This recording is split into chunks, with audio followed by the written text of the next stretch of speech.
Praise the lord పిల్లలు, welcome to story time. పిల్లలు ఎలా ఉన్నారు? అందరూ బాగున్నారా? స్కూల్కి వెళ్ళొచ్చారా? ఓకే పిల్లలు, ఈరోజు మన స్టోరీ టైంలో మనము ఒక స్టోరీని నేర్చుకోబోతున్నాము. అందరు రెడీగా ఉన్నారా? ఓకే పిల్లలు. అనగనగా ఒక ఊరిలో ఒక పాండ్ ఉండేది పిల్లలు. పాండ్ తెలుసు కదా మీకు? Very good. ఒక చిన్న పాండ్ ఉండేది, చెరువులాగా ఒక చిన్న పాండ్ ఉండేది. అయితే ఆ పాండ్లో చాలా ఫిషెస్ ఉండే పిల్లలు. మీకు ఫిషెస్ అంటే ఇష్టం కదా? చూసారా ఎప్పుడైనా యాక్వేరియం? Okay, very good. సరే, యాక్వేరియంలో మనకు కలర్ ఫిషెస్ ఉంటాయి కదా, అలానే ఆ పాండ్లో కూడా చాలా రకాలైన ఫిషెస్ ఉన్నాయంట పిల్లలు. అయితే ఆ ఫిషెస్ ఎలాంటివో తెలుసా మీకు? ఎలాంటివంటే చాలా పొగరుతో ఉంటాయంట ఆ ఫిషెస్ అన్నీ. ఎప్పుడు చూసినా ఒకరితో ఒకరు ఫైట్ చేసుకుంటూ, నువ్వెంత అంటే నేనెంత అని చెప్పేసి ఒకరొకరు కొట్టుకుంటూ ఉంటారంట పిల్లలు. అలా ఉన్న టైంలో వాళ్ళ పక్కనే అదే పాండ్లో ఒక పెద్ద క్రొకడైల్ కూడా ఉంటూ ఉండేదంట. మీకు క్రొకడైల్ తెలుసు కదా? చూసారా మీరు? మీ బుక్స్లో కూడా వస్తాయి. ఇంకా మీరు నేషనల్ జాగ్రఫీ ఆ ఛానల్లో చూసినప్పుడు కూడా మీకు ఏం కనిపిస్తాయి? చాలా క్రొకడైల్స్ కనిపిస్తాయి. జూ పార్క్లో కూడా మీకు క్రొకడైల్స్ కనిపిస్తాయి కదా. అయితే క్రొకడైల్ చూస్తే ఎలా ఉంటుంది? చాలా పెద్ద పళ్ళు వేసుకొని చాలా అగ్లీగా ఉంటుంది కదా పిల్లలు. అసలు దాన్ని చూస్తేనే మనకి భయమేస్తుంది కదా. అయితే ఆ క్రొకడైల్ ఈ పాండ్లో చాలా మంచిదంట. అయితే ఈ ఫిషెస్ ఎప్పుడు చూసినా కొట్టుకుంటూ యారగెంట్గా చాలా క్రూయల్గా బిహేవ్ చేసుకుంటూ ఉంటాయంట పిల్లలు. అయితే ఒకానొక రోజున ఈ క్రొకడైల్ ఇంకా ఆ ఫిషెస్ అన్నీ కలిసి మాట్లాడుకుంటూ ఉన్నాయంట. అయితే క్రొకడైల్ చెప్తుందంట, మీరు ఇంత అల్లరి చేస్తున్నారు, చాలా పొగరుగా ఉంటున్నారు, చెప్పిన మాట అస్సలు వినట్లేదు, మీరు ఇలా చేయడం మంచిది కాదు. మీరు కొంచెం మీ అలవాట్లను, మీ హ్యాబిట్స్ని, ఆ పొగరును, ఆ తిరుగుబాటు స్వభావాన్ని మీరు తగ్గించుకోండి అని చెప్పి క్రొకడైల్ చెప్తుందంట. కానీ ఫిషెస్ అంట, నువ్వేంట్లే మాకు చెప్పేది, మేము ఇలానే ఉంటాము, మాకు తెలుసు ఎలా ఉండాలో అని చెప్పి క్రొకడైల్కి ఎదురు మాట్లాడి నవ్వుకుంటూ ఉంటాయంట పిల్లలు. మనం కూడా అంతే కదా. ఇంట్లో మమ్మీ డాడీ ఏమైనా చెప్తే ఏమంటాము? వెళ్ళు, నాకు తెలుసులే, అంతా నీకేం తెలుసు, నాకే తెలుసు మొత్తం అని చెప్పేసి అంటారు కదా. అలా అనకూడదు పిల్లలు.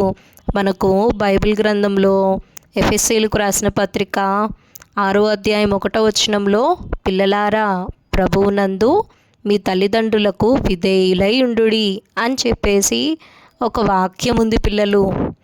మనము తల్లిదండ్రులకు లోబడి ఉండాలి, విధేయత చూపించాలి అని యేసయ్య చెప్తున్నారు పిల్లలు. అలానే మనము తల్లిదండ్రులకు, యేసయ్యకు మనము లోబడి ఉండాలి, విధేయత చూపించాలి పిల్లలు.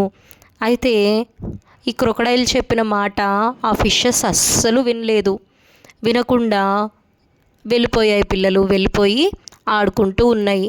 కొంచెంసేపు ఆడుకుంటున్నాయి, కొంతసేపు ఒకరినొకరు టీజ్ చేసుకుంటూ కొట్టుకుంటూ ఉన్నారు. అయితే ఈ క్రొకడైల్ వీళ్ళకి ఎంత చెప్పినా వేస్ట్ అని చెప్పేసి ఒక పక్కకు వెళ్ళిపోయి ఒడ్డున పడుకొని నిద్రపోతూ ఉంది. ఆ టైంలో ఒక ఇద్దరు మనుషులు వచ్చారంట పిల్లలు. ఎవరో తెలుసా? వాళ్ళు ఇద్దరు ఫిషర్మన్ వచ్చారంట అక్కడికి. అయితే వచ్చి వాళ్ళు మాట్లాడుకుంటూ ఉన్నారంట. ఏమనో తెలుసా? అరే, ఈ పాండ్లో చాలా ఫిషెస్ ఉన్నాయంట, మనము రేపు ఉదయాన్నే వచ్చి మనం పెద్ద వలను తీసుకొని ఈ ఫిషెస్ అన్నిటినీ పట్టుకొని వెళ్ళిపోదాము అని మాట్లాడుకుంటూ ఉన్నారంట పిల్లలు. ఆ మాటలన్నీ ఎవరు విన్నారంటే ఆ ఒడ్డున పడుకొని ఉన్న క్రొకడైల్ వినిందంట. క్రొకడైల్ విని అంతే వాళ్ళు వెళ్ళిపోయేంతసేపు అంతే కళ్ళు మూసుకొని నటిస్తూ వింటూ ఉందంట. విని వాళ్ళు వెళ్ళిపోగానే అమ్మో ఎలా అయినా నేను ఆ ఫిషెస్ని రక్షించాలి అని చెప్పి గబగబా లోపలికి వెళ్ళి ఫిషెస్ అన్నిటినీ పిలిచిందంట. ఏ ఫిషెస్ ఫిషెస్ త్వరగా నా దగ్గరికి రండి అని పిలవగానే వాళ్ళందరూ ఏంటి చెప్పు అని పొగరుగా మాట్లాడుతూ ఉన్నారంట.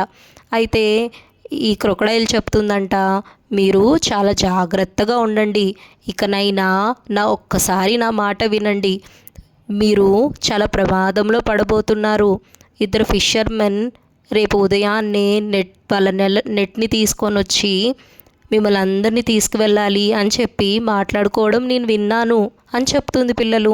అయితే ఈ ఫిషెస్ ఏమంటాయో తెలుసా మీకు? మేము ఏమీ ఆ నెట్లో పడము, మేము చాలామంది ఫిషర్మెన్ని చూసాము, ఎంతోమంది వచ్చి నెట్ వేశారు కానీ మేము దాన్ని తప్పించుకుంటూనే ఉన్నాము అని హేళనగా నవ్వుకుంటూ వెళ్ళిపోయాయి పిల్లలు. వెళ్ళిపోయి ఎక్కడో కింద లోపలికి వెళ్ళిపోయి ఆ పాండ్లో ఆడుకుంటూ ఉన్నాయి. అలా ఆడుకుంటూ ఉంటే ఇంకా ఈ క్రొకడైల్ అయ్యో నేనెంత చెప్పినా వీళ్ళు వినట్లేదు, సరే నాకెందుకులే అని చెప్పి అది వదిలేసి ఒక పక్కకి వెళ్ళిపోతుంది. అలా ఆ రాత్రి అయిపోతుంది. మరుసటి రోజు ఉదయాన్నే ఎలా అయితే క్రొకడైల్ చెప్పిందో అలానే ఇద్దరు ఫిషర్మెన్ వచ్చారు పిల్లలు. వచ్చి వాళ్ళ దగ్గర ఉన్న పెద్ద నెట్ని వేయగానే ఆ నెట్లో ఈ చేపలన్నీ ఏవైతే పొగరుగా మాట్లాడాయో ఆ చేపలన్నీ ఆ నెట్లో పడిపోయాయి పిల్లలు. పడిపోయిన వెంటనే వాళ్ళు అరుస్తున్నారంట, క్రొకడైల్ క్రొకడైల్ మమ్మల్ని రక్షించు, నీ మాట వినలేదు అని చెప్పి అప్పుడు రియలైజ్ అవుతున్నారంట. ఇంకా రియలైజ్ అయిన తర్వాత ఏమైనా ఉపయోగం ఉందా? ఏమీ ఉపయోగం లేదు. క్రొకడైల్ వచ్చి రక్షించడానికి కూడా లేదు. ఎందుకంటే ఆ ఫిషర్మన్ ఆ వలలో వాటిని తీసుకొని వెళ్ళి మార్కెట్కి తీసుకొని వెళ్ళి ఇంకా అమ్మేసి వాటిని కట్ చేసుకొని తినేయడం కూడా అయిపోయింది. అయితే మనము ఈ స్టోరీ నుంచి ఏం నేర్చుకోవాలంటే మనము పెద్దవాళ్ళు చెప్పే మాటను వినాలి. మరి ముఖ్యంగా మన బైబిల్ గ్రంథంలో మనకు ఆదాం అంకుల్, అవ్వ ఆంటీ ఉన్నారు కదా. అయితే వాళ్ళు ఏం చేశారు పిల్లలు? వాళ్ళు కూడా తోట మధ్యలో ఉన్న ఫలాలను తినొద్దంటే తిన్నారు కదా. ఆ సాతాను మనలో ఎలాంటి స్వభావాన్ని పెడతాడంటే యేసయ్య ఏదైతే చేయొద్దన్నాడో, ఏదైతే రాంగ్ ఇది చేయకూడదు అని చెప్పారో ఇదే చెయ్యి అని చెప్పి మనల్ని ప్రేరేపిస్తూ ఉంటాడు. అయితే అవ్వ ఆంటీని కూడా ఆ తోట మధ్యలో ఉన్న ఫలాలను యేసయ్య తినొద్దని చెప్తే సాతాను పాము రూపంలో వచ్చి సర్పంలాగా వచ్చి ఏం చేశాడు? అవ్వ ఆంటీని, ఏం కాదు తిను, నువ్వు దేవదూతలాగా అవుతావు, ఆ దేవదూతలాగా అవుతావు అని చెప్పినప్పుడు అవ్వ ఆంటీ ఏం చేసింది? అందులోని ఫలాల్ని కొన్ని తీసుకొని తినేసింది. మనం కూడా యేసయ్య ఏదైతే రాంగ్ అని చెప్తాడో సాతాను వాడు అదే చెయ్యి అని చెప్తాడు. ఎదురు మాటలాడకూడదు, మమ్మీ డాడీకి దొంగతనం చేయకూడదు, అబద్ధాలు ఆడకూడదు అని, బూతు మాటలు తిట్టకూడదు అని యేసయ్య చెప్తే వాడేం చేస్తాడు? అపవాది సాతాను, లేదు నువ్వు అదే చేయాలి అని చెప్పి మనల్ని ఎంకరేజ్ చేస్తాడు. పిల్లలు మీరు జాగ్రత్తగా చూసుకోవాలి, అలాంటివి ఏమీ చేయకూడదు. ఇప్పుడు అవ్వ ఆంటీ, ఆదాం అంకుల్ దేవుని మాట వినకపోవడం వల్ల ఏమొచ్చింది? మరణం వచ్చింది. అవునా? మనము దేవుని మాట వినకపోతే మనకు పనిష్మెంట్ వచ్చింది పిల్లలు, శిక్ష వచ్చింది మనకి. ఓకేనా? మీరు వెరీ గుడ్ పిల్లలు. అయితే మీరేం చేయాలి? దేవుని మాట వినాలి. మీరు బ్యాడ్ పిల్లలు అయితే ఎవరి మాట వింటారు? సాతాను మాట వింటారు. నాకు తెలిసి మీరు గుడ్ పిల్లలే అని అనుకుంటున్నాను. ఓకేనా పిల్లలు? మనం ఎప్పుడూ దేవుని మాటను వినాలి. ప్రార్థన చేసుకుందామా? అందరూ కళ్ళు మూసుకొని నాతో ఏకీభవించండి. మహోన్నతుడా యేసయ్యా, నీ పరిశుద్ధ పాదములకు వందనాలు, స్తోత్రాలు ప్రభా.